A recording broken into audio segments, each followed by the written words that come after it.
It's my pleasure to introduce to you this afternoon Fred Hochberg. Mr. Hochberg ran the Small Business Administration in the Clinton administration and now runs a private investment company. He's also a great fan of Miami Book Fair and public radio, and it is our pleasure to have him here this afternoon.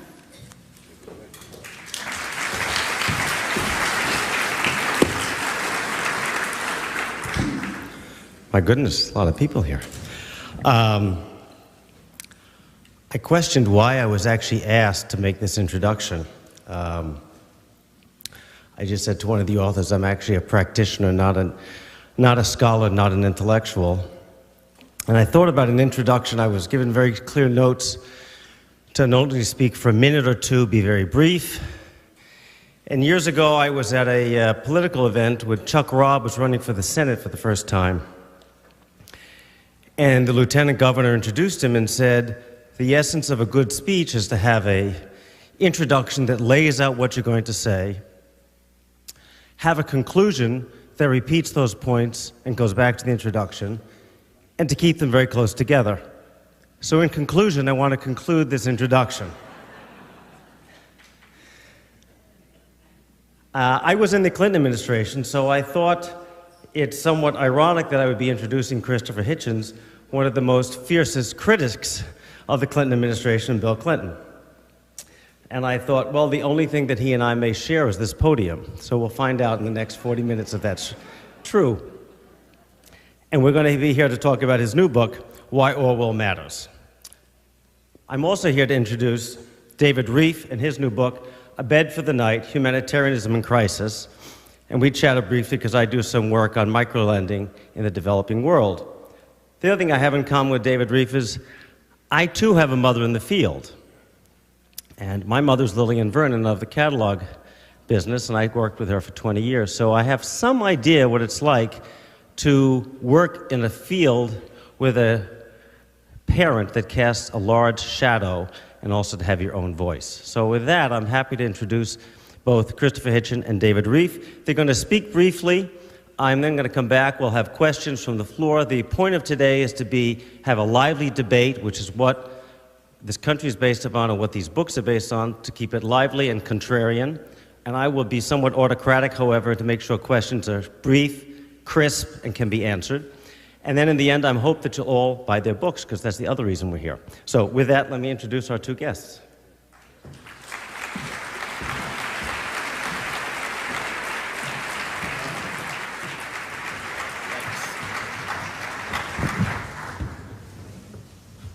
You want to introduce us further? Or shall I just... The man in black is Christopher Hitchens, and he will go first.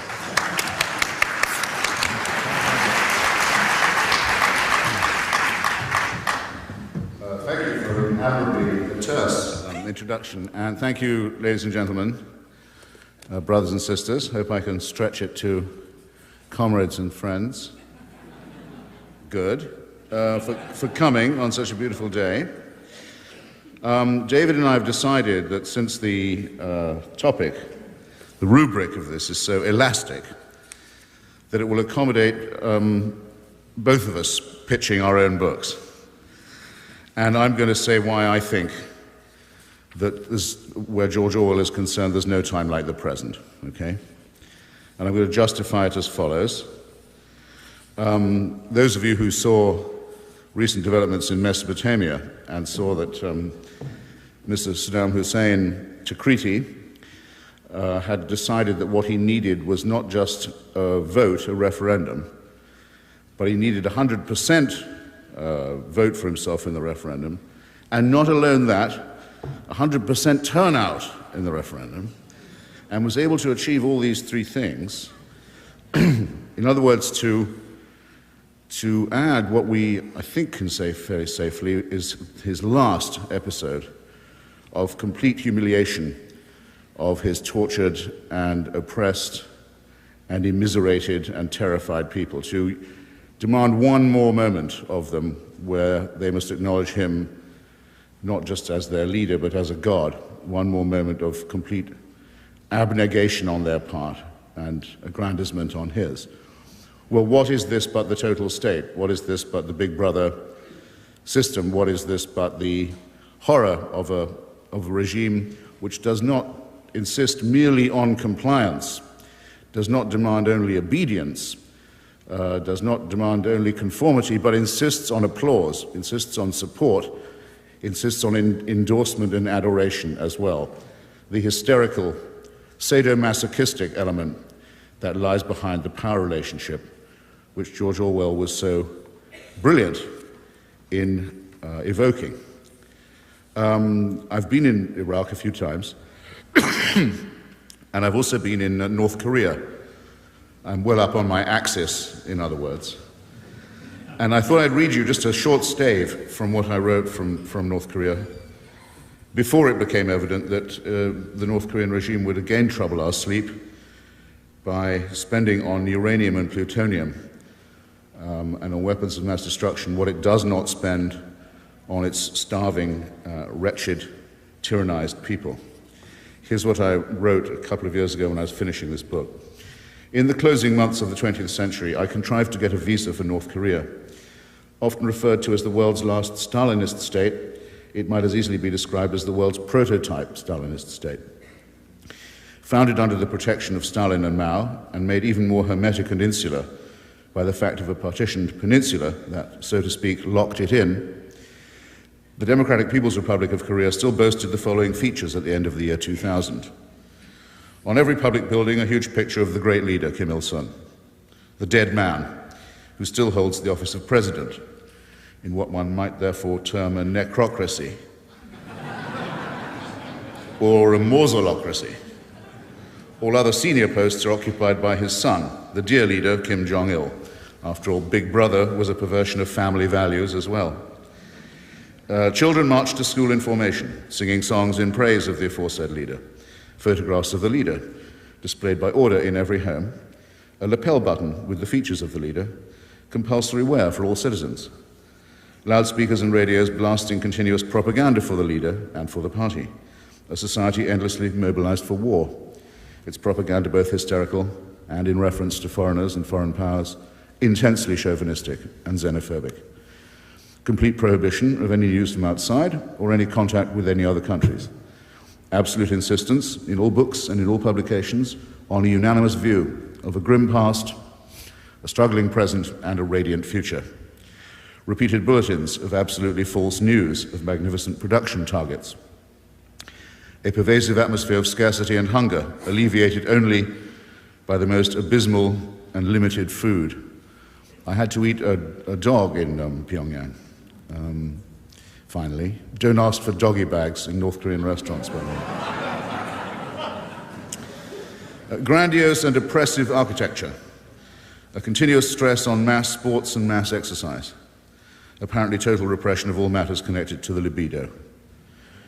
Newspapers with no news, shops with no goods, an airport with no planes, a vast nexus of tunnels underneath the capital city, connecting different party and police and military bunkers.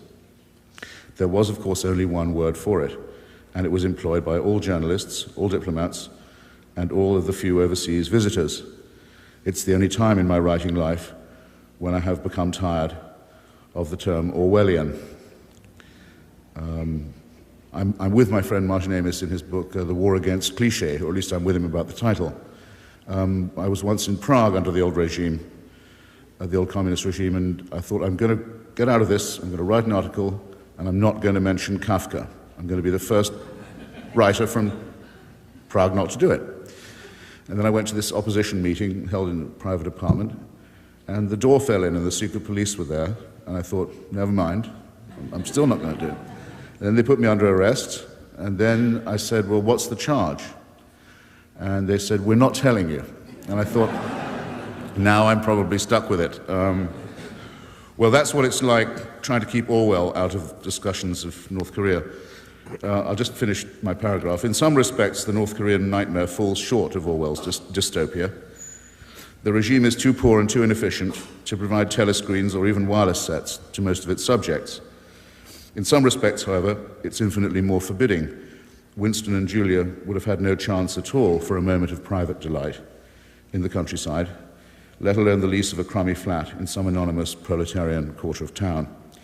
Nonetheless, there really are hate sessions during breaks in factory or office work, and at an evening of mass games, I was shown via multiple hypnotizing flashcards the hideous image of a grim-visaged enemy soldier hurtling towards me, to be replaced by the refulgent and reassuring face of the great leader. These are details.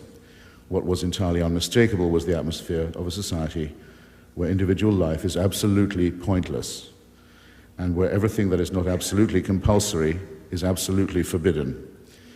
The resulting dankness and dinginess and misery would have been almost indescribable without reference to a certain short novel that had been bashed out on an old typewriter against the clock by a dying English radical half a century before. Now, in getting three great questions of the last century, the century that's just banged shut behind us, the 20th century, getting them right, all of three of them, and being, I think, the only public intellectual who can claim to have done so, in other words, incorrectly diagnosing the end of imperialism, the rise of fascism, and the delusion or hallucination of Stalin and of Stalinism. Orwell relied on some very excellent political intuitions and instincts, and I think he understood the pornographic element that lies at the heart of the exercise of power, partly from having been a policeman and a jailer in the colonies, as well as later in his life a victim and a persecuted person in Spain. But he didn't just bring political intuition to this, he brought a certain attitude to language and the relationship of language to truth. That's important to us as well. And again, just to keep my allusions, my references contemporary, or contemporaneous, as people for some reason now like to say. Anyway, to make them relevant to what we're talking about, all of us at the present, I would give you just two examples. One, I don't think in the next few weeks, whatever happens, that any spokesman from the Department of Defense will ascend any podium and refer to collateral damage. I think it's been put to sleep, that term. I think everyone's seen through it. Everyone knows how to wrinkle their nostrils or to laugh or to deplore or decry what we call euphemism. In other words, giving a pretty name to a nasty thing. They'll have to say civilian casualties, or they'll have to come up with another euphemism which will be laughed out of court, I hope, just as quickly. And I was impressed and rather pleased, I must say, to see that when collateral damage was in the process of being put out of business, that most people mentioned that it was the sort of thing that Orwell taught us to see through, that it was, as it were, an Orwellian moment.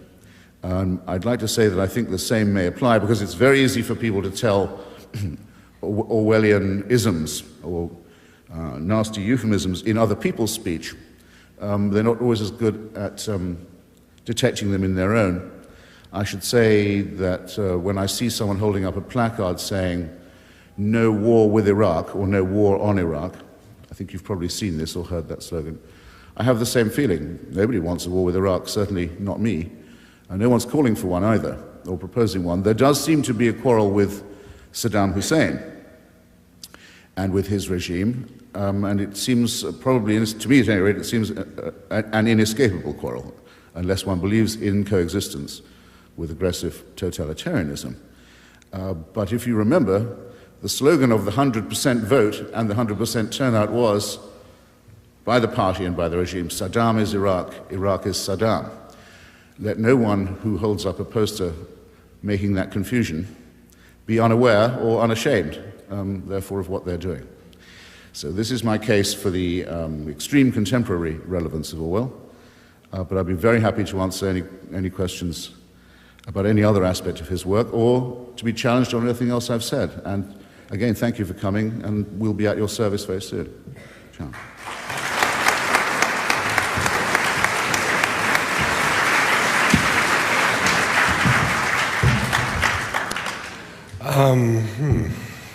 What do I do now? I wish I were as sanguine as Christopher, and maybe I'll talk about language instead of what I thought I was going to talk about euphemism having been banished. The most obvious example of euphemism on the administration's part today strikes me as regime change. I would have said war was quite a better description. I don't think we only make wars on countries where the ruler has 20% support, let alone 100% claim of support. My own view would be that in that sense, the demonstrators, although I don't much sympathize with them politically, are quite right. I don't think all Germans supported Hitler, and yet it seems to me war on or no war on, depending on your point of view, Germany would have been a quite accurate and non-Orwellian description. The issue, the more important issue, of course, is the justice of that war on the one side, and its advisability on the other. That is to say, there are people like me who would have no objection to Saddam Hussein taking a 9mm bullet in the eye, but who still think it's quite unwise to launch this war for all kinds of reasons of the effects it will have on the region and perhaps even on this country. I've written a book on humanitarian aid, more or less in an effort to make a slightly different case from one I think being made either on the left or the right. Neither term seems to me very useful in 2002. It's a sentimental term, and sentiment, in my view, is a prophylactic against thought. I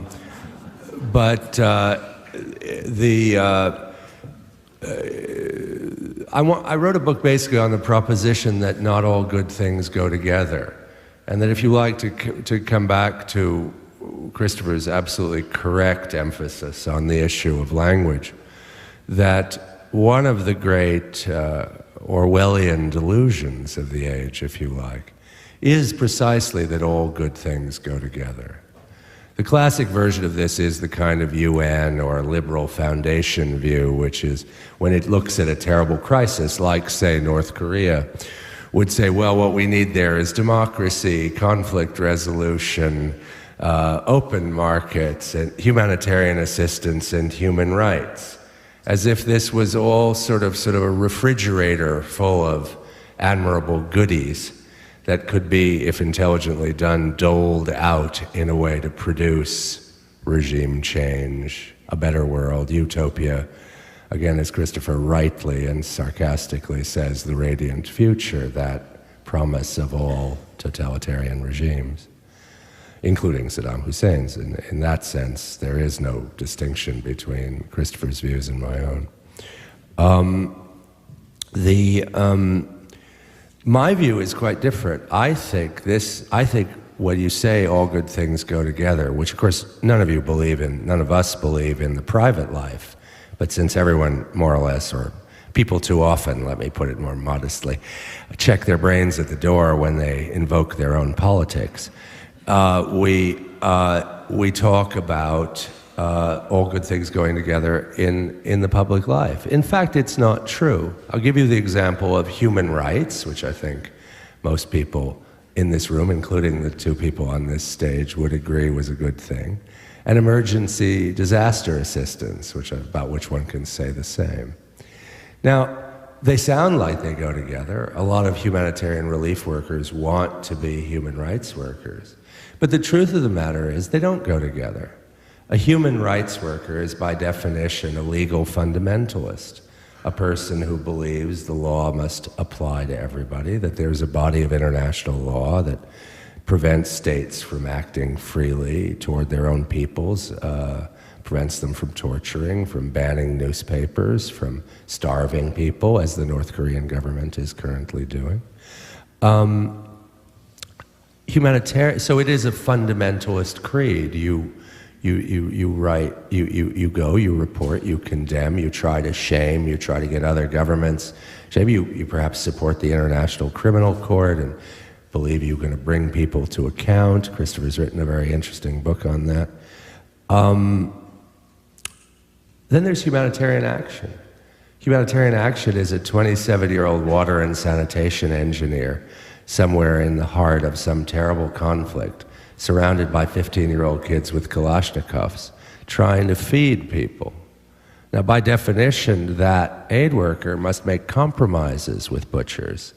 You could say that compromise is the basic stock in trade of the relief worker, because otherwise it's just someone getting on his or her plinth and spouting agreeable sentiments. If you actually want to get the food to the people who need it, you have to do it in one of two ways. You have to do it on the backs of an intervening army, as for example the UN intervention in Somalia, or you've got to make deals with the local butchers, one or the other.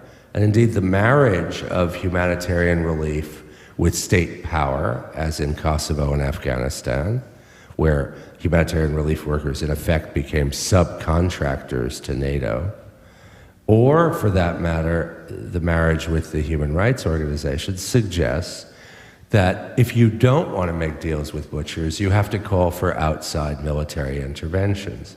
That's why the Bush administration is not being disingenuous or using a flag of convenience when it says that its goals in a place like Afghanistan, in a place like Iraq, in Kosovo, are partly humanitarian. That's not hype. They're perfectly sincere.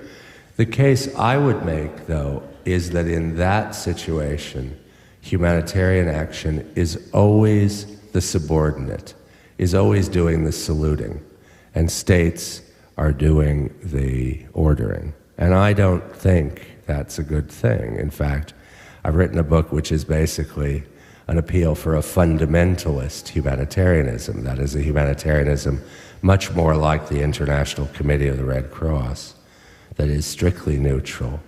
Now, to say this doesn't mean one couldn't support an intervention, whether it was in Mesopotamia, as Christopher picturesquely puts it, or in Kosovo, where I did support the intervention, but not, and I would argue, never on humanitarian grounds. One should give war back to the war makers and leave humanitarianism to the humanitarians. North Korea is a perfect example. The issue for a humanitarian in North Korea can only be one of two things. Do you call for a military intervention to topple Kim Jong-il? Or do you say, in order to get my aid through, I must work with Kim Jong-il and this regime that is exactly as Christopher describes it? This is, I recognize, not a very pleasant view of reality, but I actually think it's a preferable one to its alternative, which I would submit involves endless wars of altruism. And that, perhaps, is the worst Orwellian euphemism of all. Thank you very much.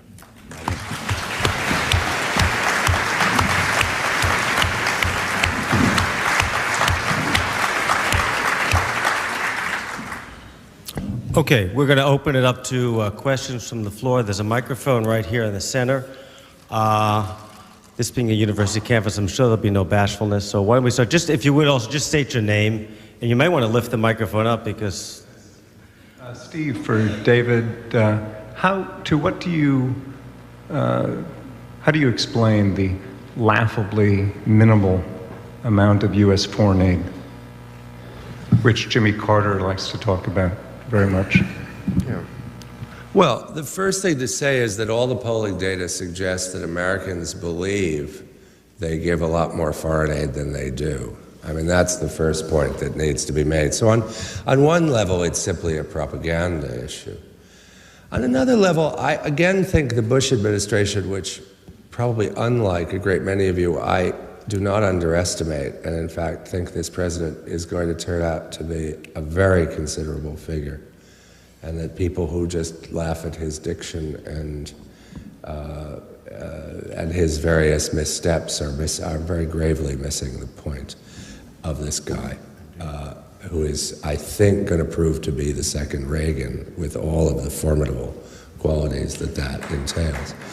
But leaving that to one side, I do think that the problem is that many people share the administration's implicit view, which is that we do the order, the imperial ordering of the world, and the Europeans should do all that foreign aid stuff. I think that's a deep, ingrained view in the public. I wish it were otherwise, because I think the UN calls for that, 1% of GNP to be given to aid would radically change the world. I mean, I think it's very foolish in these post-Reagan, post-Thatcher days, despite all the admitted corruption of many states in the poor world, to imagine that a few $1 billion wouldn't help a lot. Why don't we go to the corner? My name is Jules Sales. Do you hear me all right? Mr. Hitchens, I'm having a little bit of difficulty keeping up with your fast British accent, but am I to understand that you are in favor of war in Iraq? What's the bit you have difficulty keeping up with? No, I got the second sentence, but there was something you said you had difficulty with before. I was curious to know. In fact, I can't rest until I know what it is. Am I to understand that you are in favor of war in Iraq? No, that's the bit I got. You said there was something of mine you had difficulty keeping up with, and I have to know what it was. You're not going to say it? All right. Someone will tell me afterwards. I'm sorry, go ahead. Well, my view is that there will be a confrontation with Iraq, whether it is willed or not.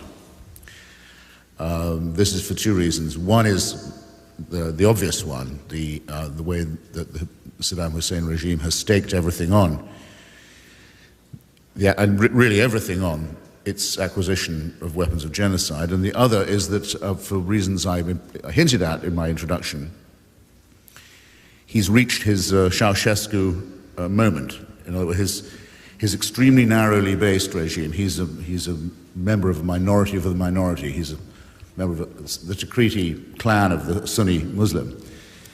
It's now like a pyramid balanced on its apex, if you like. It's very, it's going to fall. It's going to implode. So all the problems of a post-Saddam Hussein regime are going to be with us in any case. And these are amply rehearsed and very often stressed. Everyone more or less knows what they are: ethnic and religious turbulence, undoubtedly a strong desire for revenge on the part of a number of people, the possibility that damage will be done to the oil industry, the oil resources of the country, rather than give them up. Many such things. These are all going to be with us in any case.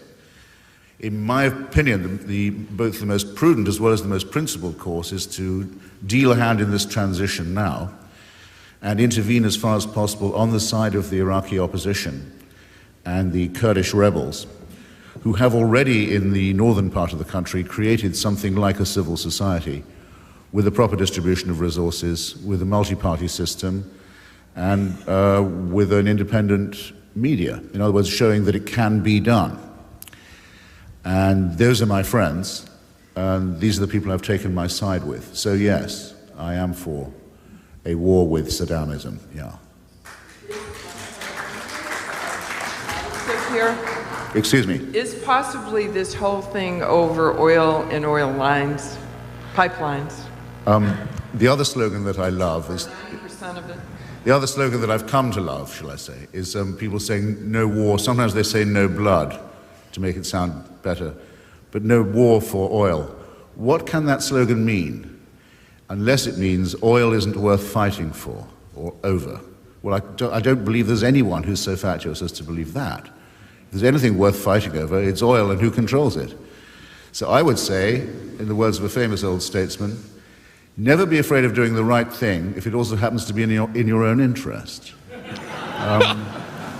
Saddam Hussein blew up the oil fields of Kuwait, I will remind you. He blew them up on his way out after he'd admitted defeat, after he'd finally surrendered his claim to Kuwait. He gave the order for the destruction, the immolation of the Kuwaiti oil fields, which flooded and poisoned the Gulf on top of that.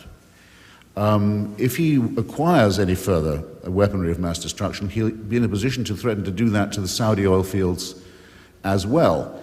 If those oil fields were ignited or irradiated, which is another option he might be able to give himself with a dirty bomb device, as it's sometimes said, everybody in the world would be a lot poorer right away. I believe that these resources don't belong to Saddam Hussein and must not be allowed to fall under his control. I think it's as simple as that. And though he would like to find out what it would be like to blackmail the world in this way, I think he isn't going to, and I certainly don't think he should be allowed to discover what the joys of that sensation would be. So yes, I'm for a war for oil as well, yeah. This question is addressed really to both speakers. What is your name? Oh, the name is Frank Blecker. I don't want to know his name. Can we really win the war on terrorism? The United Nations says there's 2.8 billion people on the planet who are living in utter poverty at less than $1 a day. And they literally have not even entered the 20th century, namely the 21st century. I believe there's leaders all over available to take on this huge army and lead them. So can we really win this war on terrorism until we do something about the poverty, utter poverty in half our planet? The short answer is yes, in my view. No, but all sort of ironies aside, I don't think there is a correlation between the 2.8 billion people living on less than $1 a day and all the other dreadful and shaming statistics that describe the world we really live in, not the world you see on Fox News or even in the pages of, dare I say it, the Miami Herald. What you say is absolutely right, of course, and it will go down as the great shame that at a time, what makes this time unique is, of course, one could do something. In the past, there was probably just as much poverty and suffering, but there was considerably less possibility for helping. One could clean up the water in the poor world with roughly $1 trillion expenditure. That's not a huge amount of money for a rich world. But I don't think there's any corollary at all between terrorism and these shameful phenomena. Terrorism is not found in Latin America in any appreciable way, in the sense that you're describing a war on the West, an attempt to attack.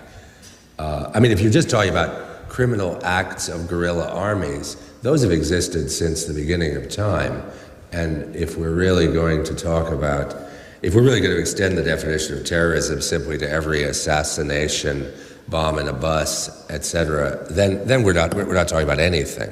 But if you're talking about the modern phenomenon of terrorism, which is basically specific non-state actors using basically the methods of war criminals committing war crimes to secure political or religious ends, that's a very specific phenomenon. Doesn't it all correlate with poverty?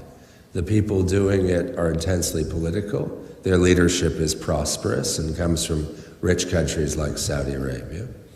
Their clienteles are people who have been given in or been seduced by a certain kind of Islamic religious enthusiasm. It's very specific. So I wish it were as simple. It's kind of the old, Marxist idea that it's all the material reality that determines this. But I don't think it is. I think it's the ideological reality of the Islamic world at this point, and by no means of the entire Islamic world, by a group of Islamic sects that have, to a very considerable extent, hijacked the Islamic world. I think those people can be fought. No war. Americans talk about war as if the outcome is certain. No war, the outcome of no serious war is certain. And this, probably unlike the war in Iraq, is a serious war. So will we win? I have no idea. Can we win? Yes, I believe we can. Well, just a second, because I think the question was to both of us. Yeah. That's perfectly all right, my dear chap. Of course, David's right in saying that someone like Osama bin Laden is not a poor person. Indeed, his Al-Qaeda organization is in effect a bent multinational corporation run through crooked banks and front companies and so forth, as well as being a crime family, a cult group, and a fascist Camorra. And its members, as far as we know, are not attracted on the basis of their poverty and indigence. And you can imagine, if you want to think of the corollary, you have to imagine, say, Nelson Mandela or Salvador Allende calling on their supporters to use civilian aviation to inflict civilian casualties and crash planes into buildings. You know, you can't imagine it. People who genuinely care about these things don't resort to tactics of that sort. I believe myself that the victory over what we're talking about, that's to say theocratic fascism, is predetermined. It is an absolute certainty. Not because of any superiority that we have, whether military or moral, though both of those help. To have military superiority and an open society that can criticize itself are huge advantages, but because the victory of the other side is impossible to imagine. I mean, in the literal sense, impossible. What it demands is impossible. What it demands is that the Muslim world return to the desert and to the 7th century and live on the precepts of only one book. Well, even if every Muslim in the world decided they wanted to do that, they couldn't do it. And the evidence is that the majority of Muslims don't in any case. There's a civil war going on in the Muslim world at present between those who want to impose a bleak Sharia totalitarianism and those who do not. Those who want to do the former, those who want to impose a theocratic despotism, hope to win this war and impress the waverers by bringing it to the West. They've made a terrible mistake by doing so because they've made an unsleeping enemy. And they've hugely, I think, improved the chances that the civil war will now go the other way. But there would, even had it not been for the intervention of the forces of the coalition in Afghanistan, the Taliban regime would have imploded. It couldn't have continued to govern the country because religion is what it is. It is something, well, religion is a bit like living in North Korea, actually. It gives you many opportunities to praise the leader and to be grateful for everything the leader gives you. So, but it's not a way in which a society can be run. So I think one can say with absolute certainty that the victory over the terrorism we're talking about has in our minds been won already. Yes. My name is Eric Spire. I have a question for Mr. Hitchens. William Safire, not known for his liberal views, just attacked Admiral Poindexter for wanting to establish a center for dossiers on every American in this country. Very much like a Gestapo file, central file. It's really a creeping Orwellianism that's happening in this country in the guise of national security. I was wondering if you have any comments on where do you draw the line? Well, I was very sort of touched in a way to see that Admiral Poindexter was back. I knew that he hadn't gone to jail, and I remember being disappointed about that. And I remember having a special feeling about Mrs. Poindexter, who is the Reverend Mrs. Poindexter. I've never been able to find out in what denomination she's ordained, but anyway, I often used to think about the Poindexters and their home life and all that kind of thing. But I didn't expect him back in this capacity, and I thought William Safire wrote about it very well, because there's been a long struggle over the right of privacy in this country, and it's going to go on for a very long time. And I think those of us who favor the autonomy of the individual have just taken a bit of a hit. Not as big a hit, I think, as was taken, say, during the emergency death penalty and anti-terrorism act of the Clinton administration, which is still the one under which most prosecutors choose to bring arbitrary prosecutions. And the ACLU, if you remember, gave the Clinton administration the lowest score of any administration in history on civil liberties. There's been a tussle over, for example, the Patriot Act. I live in Washington. I've taken part in this tussle. Quite a number of libertarian conservatives have done a good deal of amendment to these acts. Roving wiretaps, things of this kind have been held off. John Ashcroft's just had to back off the idea of an official Secrets Act as well. He announced after a lot of lobbying and persuasion that he was determined that there was no need for such an act. So it's ridiculous to use the term Gestapo about this, and it would be a stretch, and believe me, I would have made the stretch if I thought it was worth it, to compare it with Orwell, too. I mean, I don't miss a chance to drag in Orwell when I can. I thought I would skip it on this occasion. When Mr. Lincoln decided to abolish habeas corpus during the Civil War, Washington was full of enemy agents, full of copperhead, pro-slavery supporters. I don't think it can be established that abolishing habeas corpus helped him to thwart that group, politically or militarily.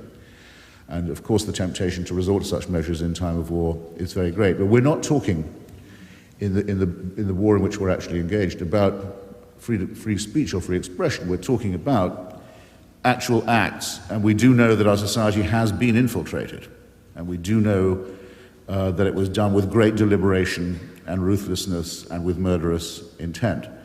And so I'm only interested really in debating this with people who I'm absolutely sure are sound on the first question. Okay? May I just add that I noticed a lot of you applauded when Gestapo was mentioned. And I really would urge you to read a couple of books about Nazi Germany and regain your equilibrium. I mean, it is obscene to compare the Ashcroft moves, even if you think they are terrible, to the Nazi state. I mean, talk about abuses of language. That is genuinely obscene. Well said. John Ice, and actually I have two questions for Christopher. Being a Orwell scholar, if Orwell were here today, what do you think that he would find admirable and detestable about contemporary American society? And the second question is there a contemporary political figure that, in your view, embodies the vision that Orwell had of a just and secure society?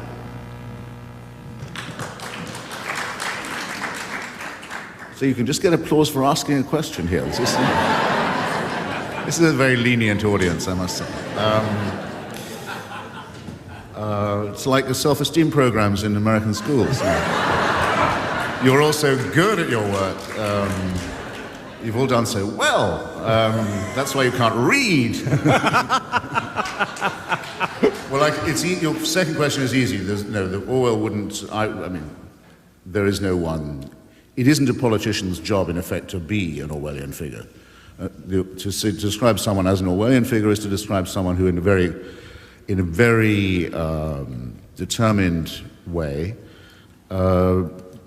refuses himself the lie, refuses himself propaganda, refuses himself euphemism or false consolation, and tries to face the world exactly as it is, and to report on it and its ideas with astringency. I suppose the only person in public life who would bear that comparison probably would be Václav Havel, I mean, who did for a while try to lead a life of that kind, and is a bad politician as a result. And just written, by the way, a very funny memoir of being president and how hopeless he was at it and how he got worse at it the more he did it. So, to which I commend your attention. I say in my book that Orwell's great weakness is America, in that having got the three great questions that I mentioned right, he failed to see the other great question of the 20th century, which is the rise of the United States.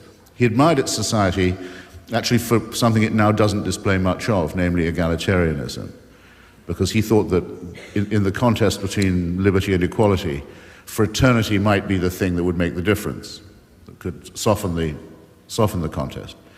He admired America for that, and would probably have been disappointed to see there isn't so much egalitarianism now. He admired its literature and thought that its vernacular language showed an instinct for freedom, an instinct for liberty. He was correct about that, in my opinion. And suspected that it was harboring imperial designs. A question that hasn't yet been decided, or has it? My name is Maurizio, and I have a question to Mr. Hitchens. My question is this. With the war with Iraq, how do you think it'll affect the conflict between the Israeli and the Palestinians? The war with Iraq, the aftermath. Wait, you're not getting any applause for this? Okay, as if I'm not in enough trouble, the gentleman wants to know how I think a conflict with Saddam Hussein would bear out on the pre-existing tussle between the Israelis and the Palestinians. Well, the conventional wisdom is that the United States' position would be much stronger if it had concluded an agreement, or sponsored, co-authored an agreement on Palestine first. It would have more credibility with the Arab world. It would have taken, a very inflammatory situation off the, I'm not going to say off the chessboard, would have had an emollient effect on the region in general. And it's easy to see the temptations of that. The disadvantage of it is the following. If you say to Saddam Hussein, we can't do anything about you until we've settled the Israel-Palestine dispute, then you give him rather a lot of notice, it seems to me. I mean, here is, after all, at least a 50-year-old conflict, currently in a very, very inflamed stage. So, well, until we've settled that, we can't do anything about Iraq. That's giving him a long lease. Second, it's giving him not just the incentive, but the opportunity to disrupt it. And of course, Mr. Hussein announces his pride and joy at being able to contribute where he can to the suicide murder campaign, which has been launched by a rejectionist wing of the Palestinian movement, and which has indeed helped very greatly to poison the atmosphere. And in fact, Mr. Saddam Hussein said the other day that every time he reads of a suicide attack, he feels he'd been on the mission himself. And I always, when I thought to myself, I wish, I only wish.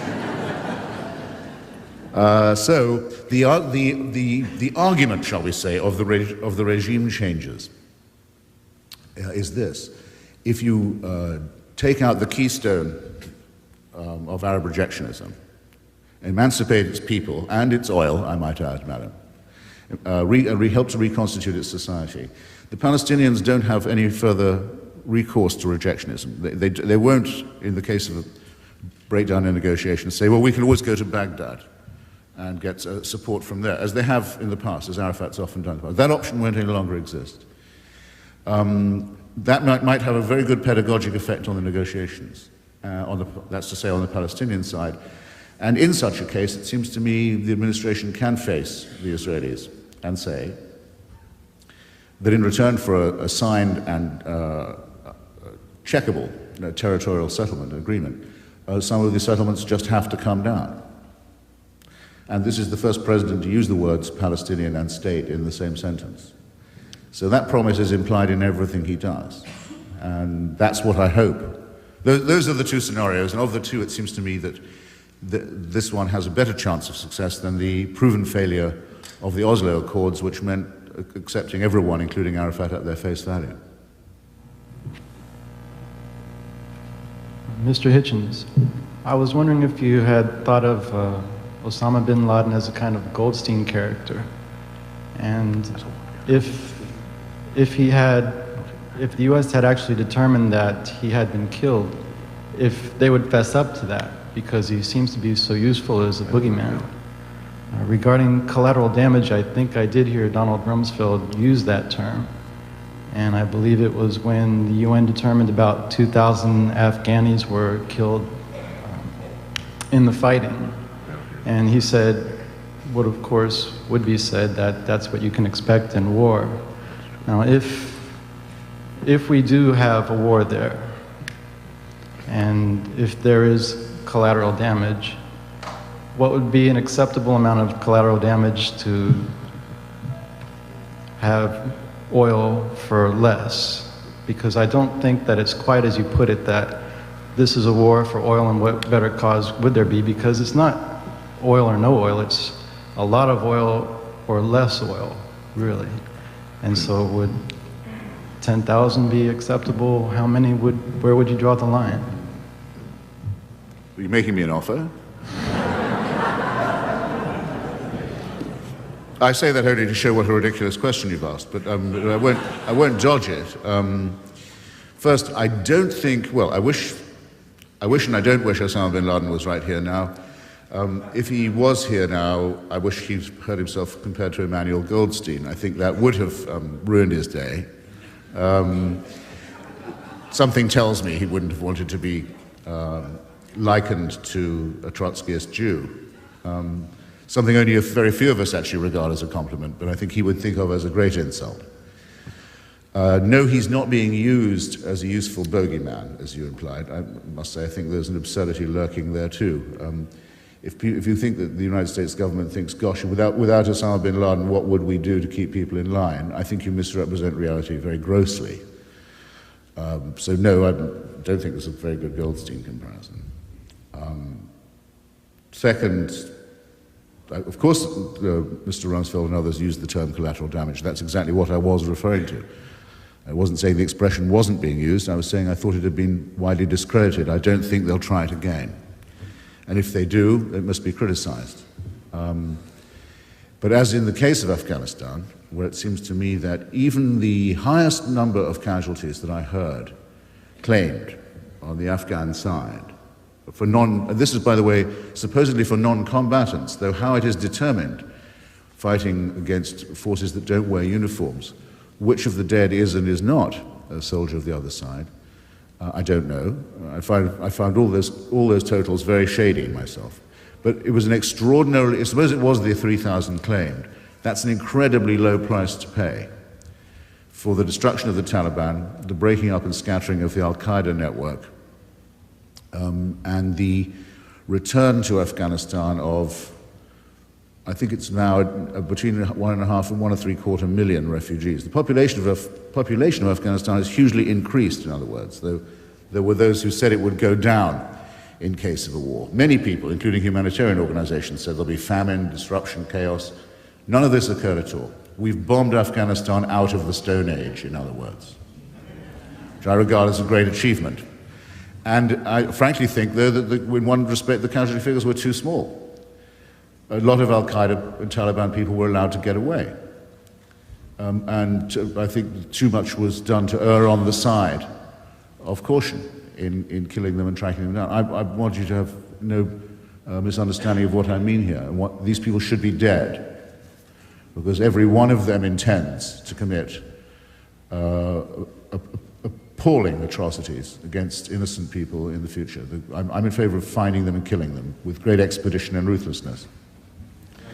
You asked me what the outcome of the war in Iraq will be. I repeat, I think it's an absurd question. But I see no reason to imagine that there will be much of a war at all, in that the Iraqi armed forces will not be able long to resist the intervention of the coalition. They're outgunned in every possible way. And that I don't believe the Iraqi people will rally behind their leader.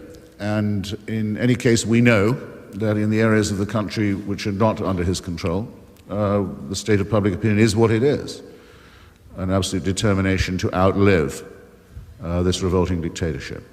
Yeah, I'm going to take the privilege of just adding something, not to reply to your questions, but even people who oppose the Iraq war on prudential grounds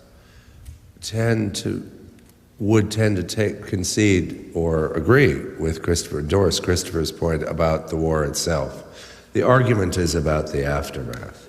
I don't think there are any serious observers of this situation who believe that, unlike the war on terrorism, which is going to be very long, very difficult, and involve a great many of the things that Christopher describes, which I would simply point out, if you talk about hunting people down and killing them without mercy, you're probably talking about committing war crimes, perhaps war crimes in a good cause, but war crimes under the Geneva Conventions.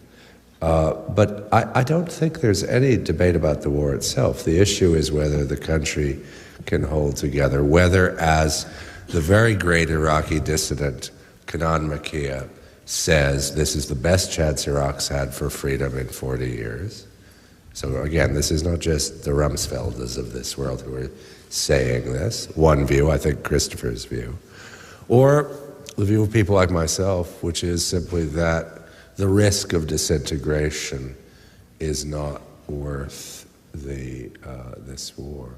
But you know, when you start playing with numbers, all wars are about the slaughter of innocents. If you believe that war is licit, in other words, unless you are a moral pacifist, you must accept that war is not about anything. No war can be fought without creating humanitarian disaster, at least in the short run. Whether or not in the long run you improve things, that depends on the war. And slaughtering innocent people. That's what war is. That's its fundamental, that's inscribed in its DNA. And it's on that basis that you should think about whether or not you support a war. And I say this as someone who's supported a number of wars and seen a lot more.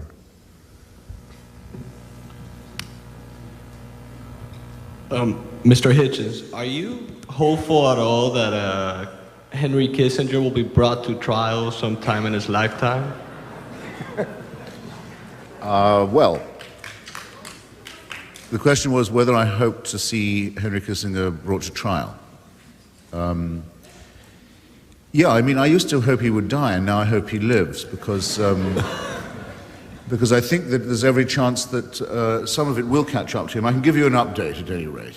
On Memorial Day last year, I'm proud to say just after my book came out in French, he was visited by the gendarmerie in the Ritz Hotel in Paris on a good warrant from Judge Leloir, and served a summons to appear as a witness in a hearing about the disappeared French people in Chile, of whom there are quite a number.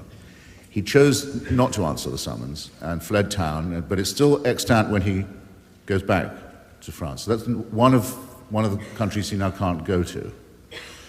The Brazilian government recently, before the last election, that is, the last Brazilian election, the Brazilian government asked him to cancel a visit that he'd been invited to make there on the grounds that his immunity from prosecution couldn't be guaranteed.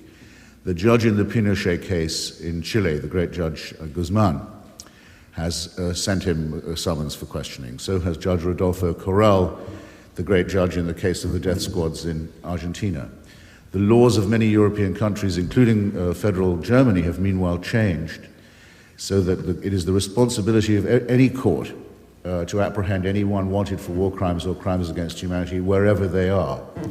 And a sporting attempt was made to arrest Kissinger when he was in London last, but he left. The judge was considering it when he left. In other words, the atmosphere around the bastard has shrunk quite a lot. The oxygen is thinning around him.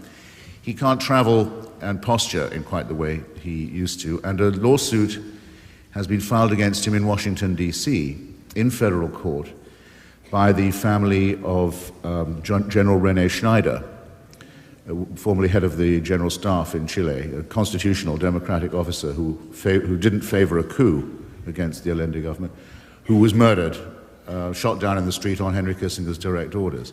His family has brought a suit for murder, wrongful death, in Washington. Every document in the suit, every document in the affidavit, in other words, of the prosecution, is a U.S. government declassified document. I think that's the first time that's been possible to say that. We have him cold, in other words. So the question is, and cheering though this is, I leave it as a question to everybody here. It's very nice to know that there are many foreign courts pursuing these questions, and it's nice to know that Chileans who've already suffered at his hands are having to bring their own lawsuit in Washington. But isn't it a bit of a disgrace that there's no U.S. government department, no congressional committee, no American district attorney who is thinking, why are we sheltering a wanted war criminal? Why is the United States a safe haven for someone wanted for crimes against humanity? It's an important question. I leave it with you. I'm only here giving a second question because there's no one at the moment asking a question. And this one, again, is directed to both speakers. A different topic. Is not the real reason that we are going after Iraq the oil? I know Saddam is an evil man and all that, but just 2 points. Iraq does have the second greatest reserves of oil. First comes Saudi Arabia with about 250 billion barrels, followed by Iraq with 125 billion barrels. We have control over Saudi with 30,000 troops and our troops. And we have good arrangements made with their oil. We'd like the same arrangements with Iraq. You say he's such an evil man. That's true, but remember, the government is secular. Women, for example, do get equal treatment up to, they go through high school as men do. Saudi Arabia is not secular. Women, for example, cannot go beyond public school. Furthermore, if they're caught with the wrong attire on the streets, special Muslim policemen take care of them on the spot.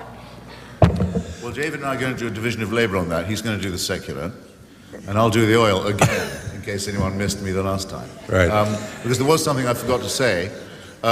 You may have noticed that the Saudi Arabian regime is opposed to regime change in Iraq, and it's the people who are its clientele in Washington, people like Brent Scowcroft and Lawrence Eagleberger and so on, are likewise very much opposed to this policy, as they should be, because if the Saddam Hussein regime goes, then the Saudi Arabian monopoly is to that extent broken. It's one of the many reasons that I favor regime change in Iraq. The Saudi Arabians have been using Saddam as their buffer state for a long time. They don't want their monopoly undercut, and of course Iraq's oil is currently being pumped with equipment that is perhaps 20 to 25 years out of date and in very bad repair, and the oil is going to the establishment of a parasitic, venomous, aggressive, totalitarian military caste.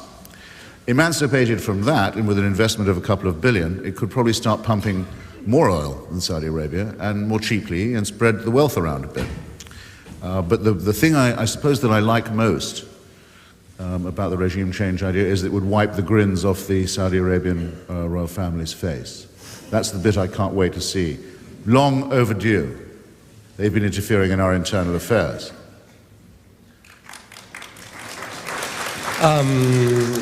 I quite share the bit about the grins, and those of you who will have seen the news reports this morning that the Saudis now seem directly implicated in underwriting the activities of some of the hijackers of September 11th may take the point about what Christopher means when he says interfering in internal affairs.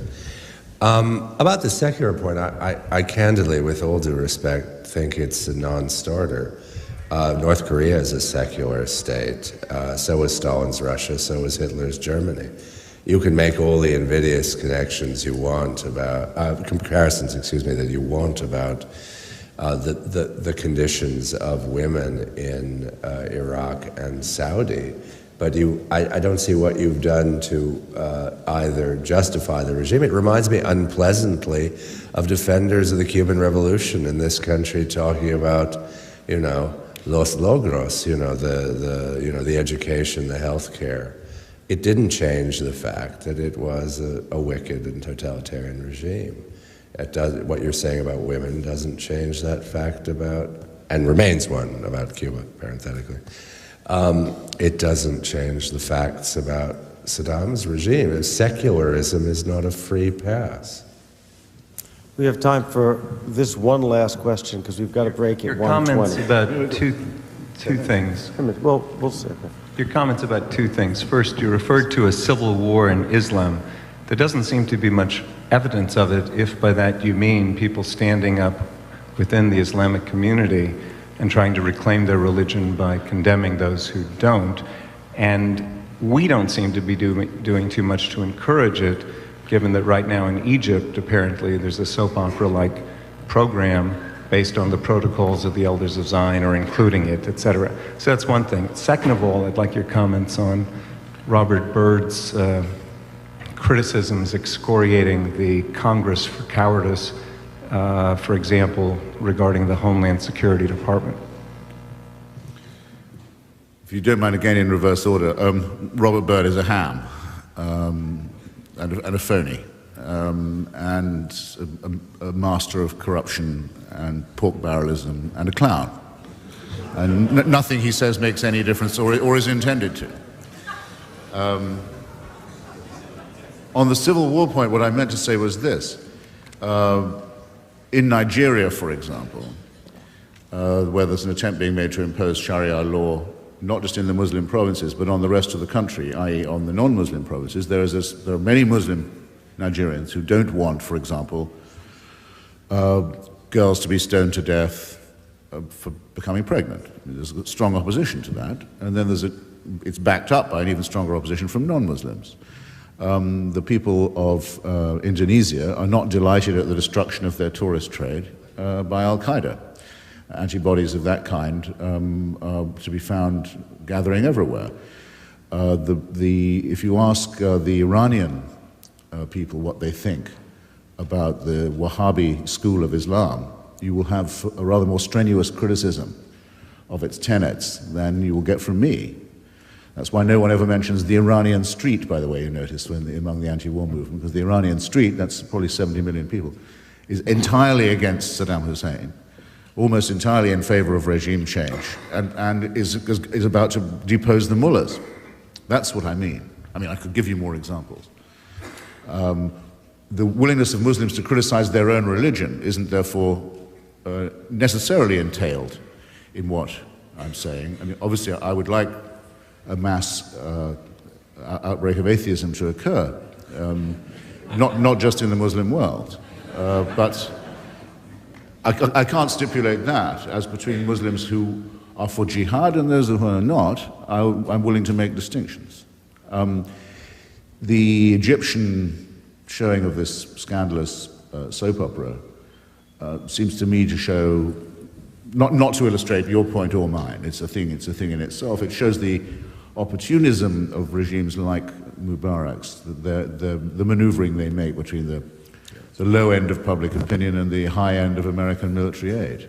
I do agree, maneuvering with one ought to cost them the other.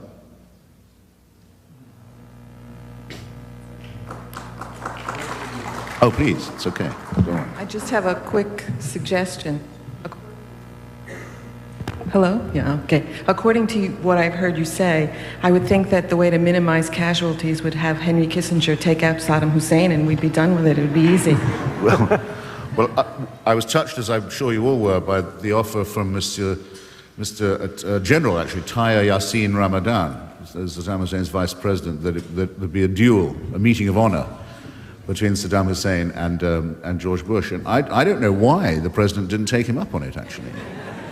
So I have no doubt as to which one would walk away blowing the smoke from his Texan pearl-handled revolver. I wanted to just add something to what David said about secularism. He's of course quite right that the National Socialist regime was secular, though it did insist that every pulpit, Catholic and Protestant, celebrated the Führer's birthday every year, and the Vatican gave the order that every priest did celebrate the Führer's birthday from the pulpit every year, which is something that should be better known than it is. Saddam Hussein has recently added some verses from the Quran to his flag, usually has himself photographed or painted or represented at prayer or in religious garb, has made an attempt, I suppose some people would call it outreach, to represent himself in this way. And it's interesting to me because it bears on the question of his relationship to the Al-Qaeda network. I think they have a non-aggression pact that they concluded some time ago, rather as the Saudis did. They want the violence directed elsewhere and not at their own regimes.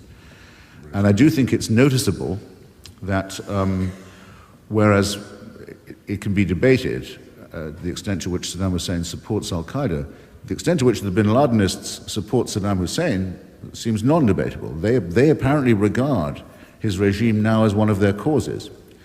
So I think that may be suggestive too. It was insufficiently pointed out that the Al-Qaeda propaganda represents what it calls a war with or an attack on Iraq as an attack on a Muslim people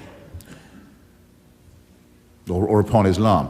Ludicrous when you think about it. After all, the next regime will be just as Muslim. The Kurds are Muslim. In fact, they're Sunni Muslim. The Northern Alliance is Muslim. Hamid Karzai is a Muslim. It shows the utter absurdity of religious propaganda, but I guess we knew that going in.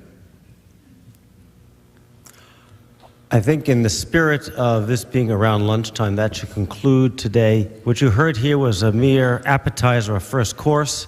The main course is available outside. These two gentlemen will be signing their books. Thank you for joining us today.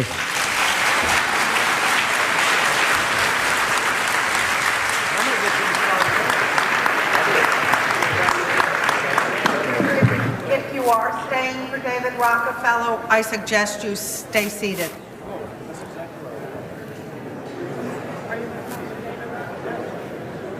right, let's go outside.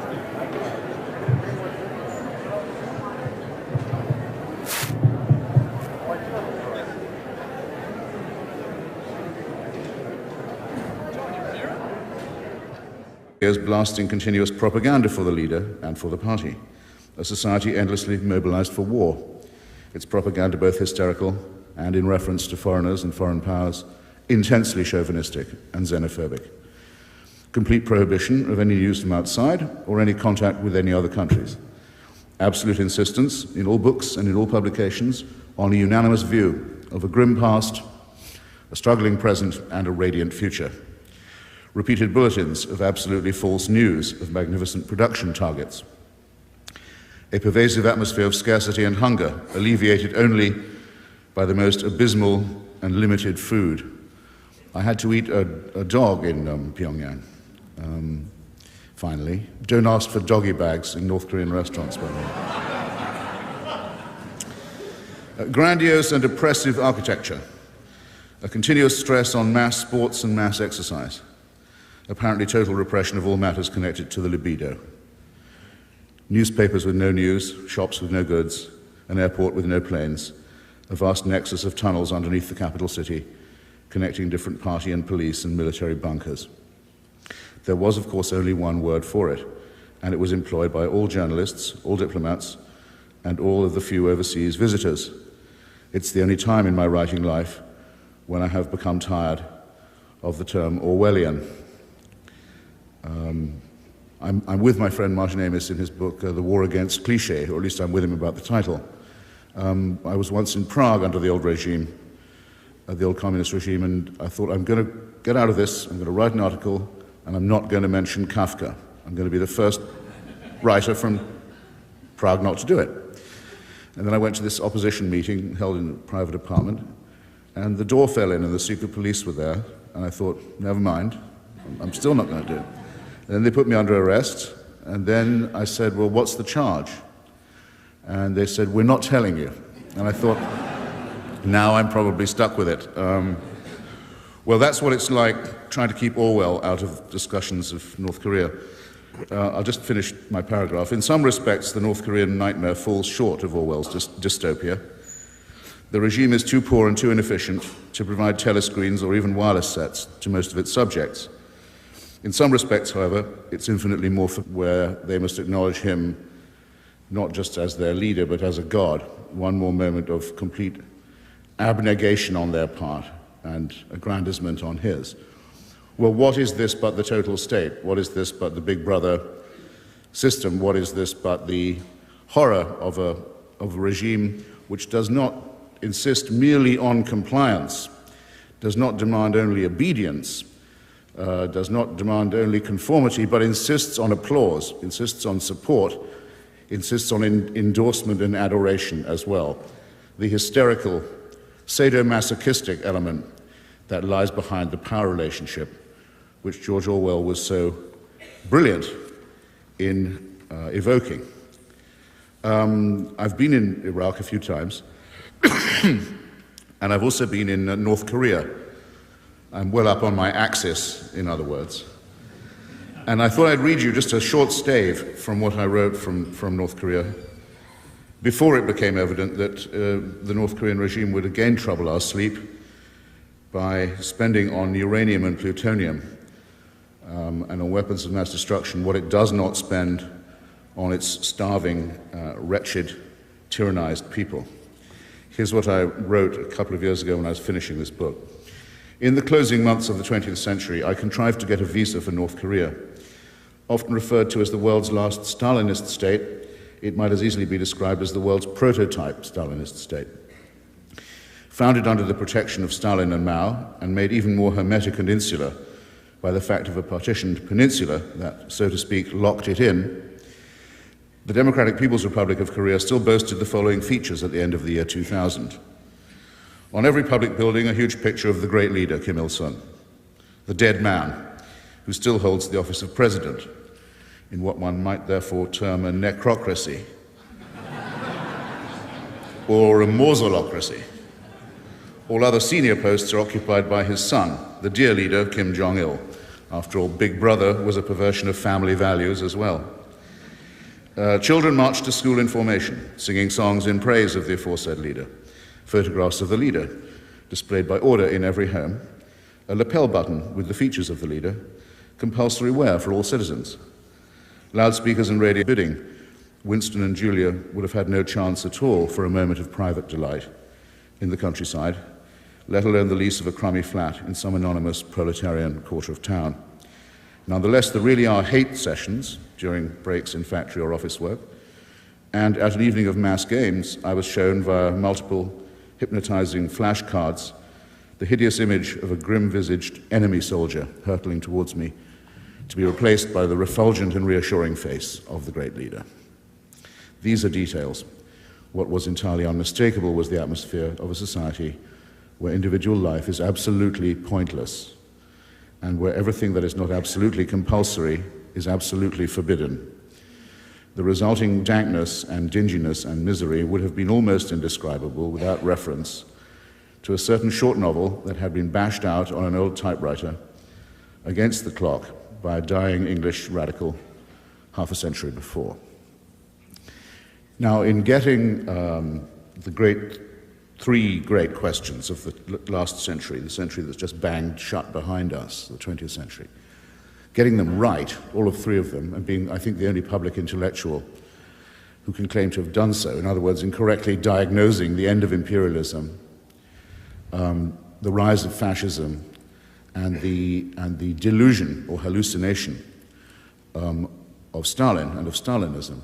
Orwell relied on some very excellent political intuitions and instincts, and I think he understood the pornographic element that lies at the heart of the exercise of power, partly from having been a policeman and a jailer in the colonies, as well as later in his life a victim and a persecuted person in Spain. But he didn't just bring political intuition to this, he brought a certain attitude to language and the relationship of language to truth. That's important to us as well. And again, just to keep my allusions, my references contemporary, or contemporaneous, as people for some reason now like to say. Anyway, to make them relevant to what we're talking about, all of us at the present, I would give you just two examples. One, I don't think in the next few weeks, whatever happens, that any spokesman from the Department of Defense will ascend any podium and refer parent that casts a large shadow and also to have your own voice. So with that, I'm happy to introduce both Christopher Hitchens and David Reif. They're going to speak briefly. I'm then going to come back. We'll have questions from the floor. The point of today is to have a lively debate, which is what this country is based upon and what these books are based on, to keep it lively and contrarian. And I will be somewhat autocratic, however, to make sure questions are brief, crisp, and can be answered. And then in the end, I hope that you'll all buy their books, because that's the other reason we're here. So with that, let me introduce our two guests.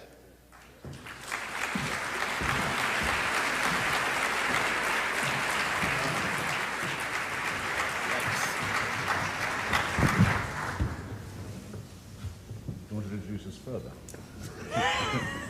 Or shall I just... The man in black is Christopher Hitchens, and he will go first.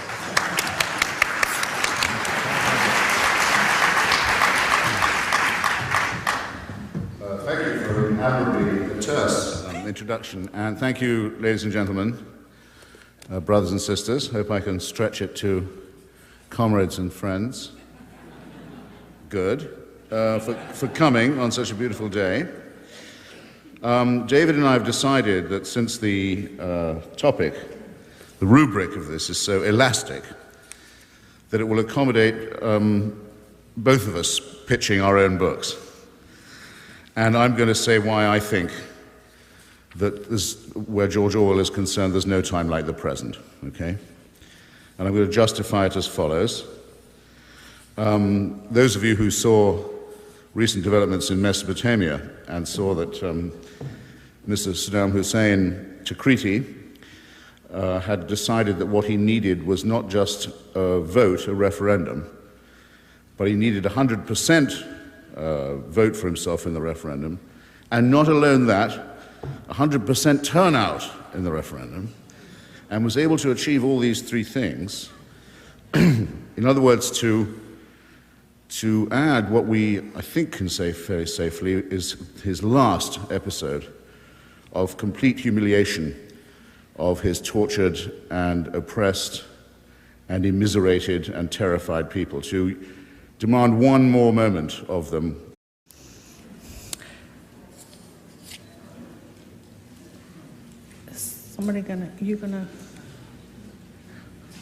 It's my pleasure to introduce to you this afternoon Fred Hochberg. Mr. Hochberg ran the Small Business Administration in the Clinton administration and now runs a private investment company. He's also a great fan of Miami Book Fair and public radio, and it is our pleasure to have him here this afternoon.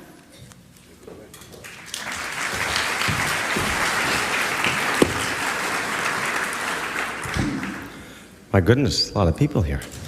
I questioned why I was actually asked to make this introduction.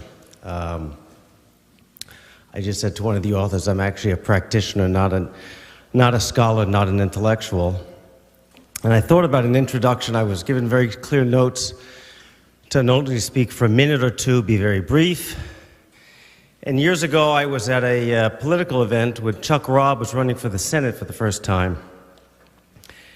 And the lieutenant governor introduced him and said, the essence of a good speech is to have an introduction that lays out what you're going to say, have a conclusion that repeats those points and goes back to the introduction, and to keep them very close together. So in conclusion, I want to conclude this introduction.